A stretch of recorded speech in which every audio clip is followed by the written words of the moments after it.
Smells good now.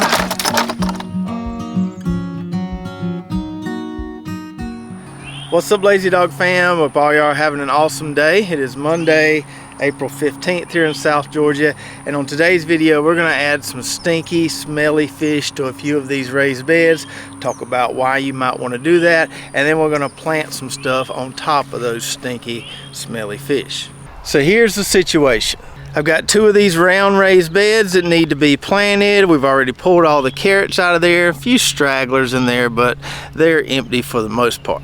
I've got some beautiful flower transplants that we started in the greenhouse a few weeks ago, and these have actually already been getting some fish, just in liquid form, already broken down. And I've got this bucket of stinky, smelly fish. We cleaned these yesterday. I put a little water in the bucket and just let it sit underneath the barn until I was ready to do this video, and it is smelling quite ripe at the moment. And just as a side note, anytime we show fish that we've cleaned like that, we always get a bunch of comments, especially from people overseas, saying that we waste so much of the fish. We need to be using the heads, the backbones, all that. I get that. You can use the whole fish if you want to, but we just like to fillet them and fry them up around here.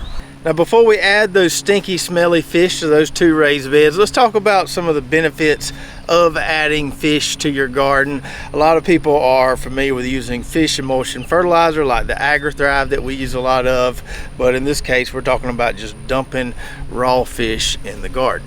So fish like those in that bucket there are going to provide some level of nutrients to your soil, just like the digested fish emulsion will provide nutrients to your soil. Now, I can't quantify the guaranteed analysis of the fish in that bucket there, but I do know that they will provide the soil with some nutrients. Secondly, that fish is going to add organic matter to the soil, which will help it retain nutrients. Those large organic molecules help the soil hold on to nutrients so they don't all just wash out of the soil.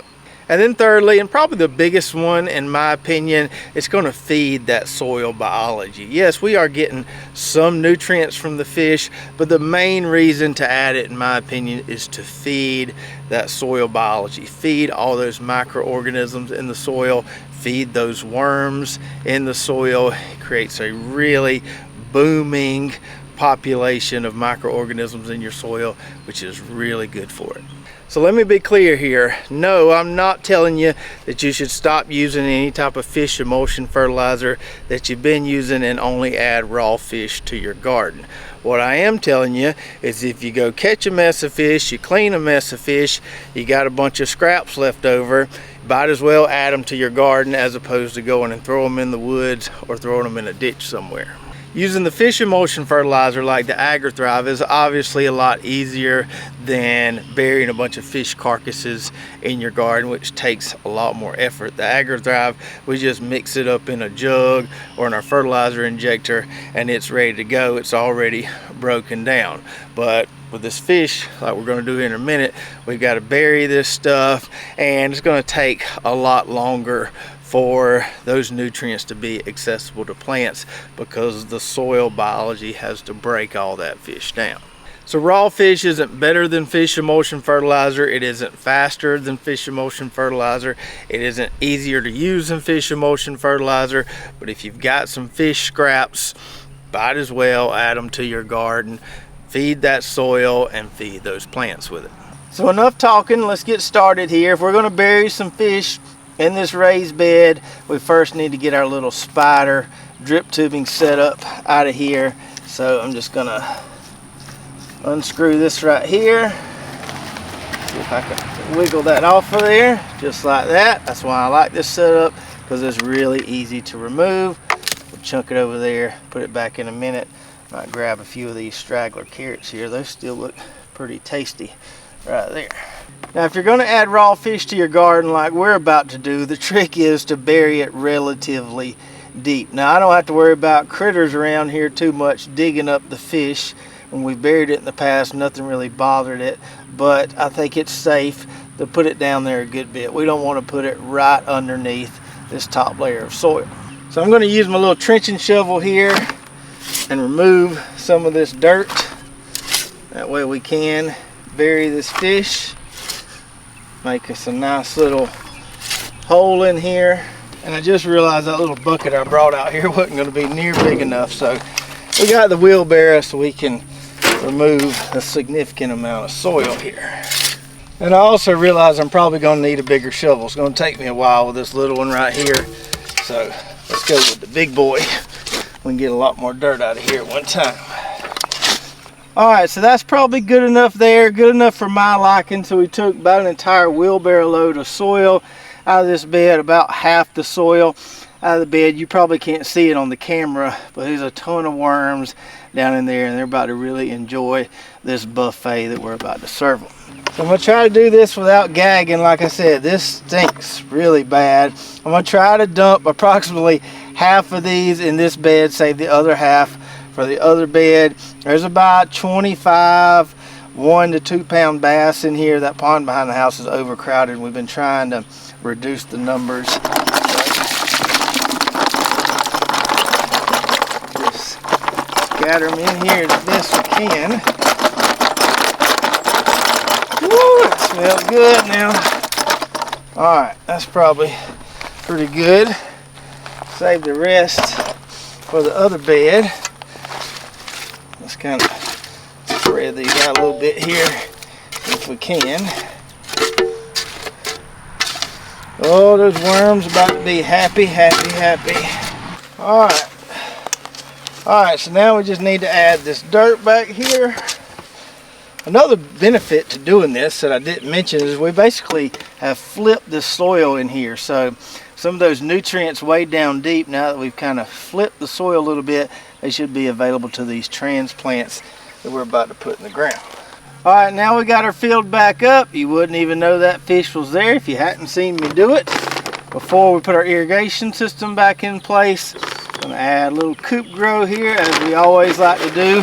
Nothing goes better than raw fish and some good old pelleted chicken doo-doo to feed these flower transplants that we're going to be putting in here. I'm just going to give that a nice sprinkle there. And I may just mix it in with my hand, just like that. Now we can put our little spider irrigation setup back in place here. And we'll put our staples back down just to hold this drip tubing in place. So we got our irrigation ready, got our beautiful transplants here. Got a bunch of different colors of zinnias. I think I'm going to just plant all zinnias in this bed. And so I think what I'll do is just kind of haphazardly mix a bunch of different colors here. So we'll just start pulling out some of these plugs here. You can see how beautiful those are. Nice root system on those.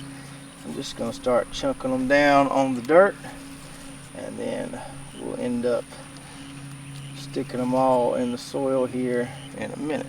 Alright, so that should be enough zinnia transplants for one of these beds. There's about, I don't know, 25 to 30 plugs there. We're going to pack them in here pretty tight. This will be nice and pretty. Not only have we fed our soil today, planting these, we'll be feeding our pollinators and our beneficial insects. We're just making everything happy today. Alright. Had to let my camera cool off for a minute, so I went ahead, did this other bed, buried the rest of that fish. We put a decent little dent in our tray of flower transplants there, and I think this is going to be absolutely beautiful right here front center of the raised bed plot. All these beautiful zinnias blooming here in another month or so.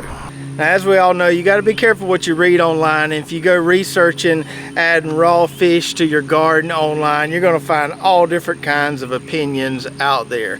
I've had some people tell me it's a big no-no, don't do it, it give you botulism. Well, last year we added a bunch of fish to one of those long skinny raised beds and grew some amazing Puerto Rico sweet potatoes in that bed. They were absolutely delicious, and not once did I feel botulistic after eating them.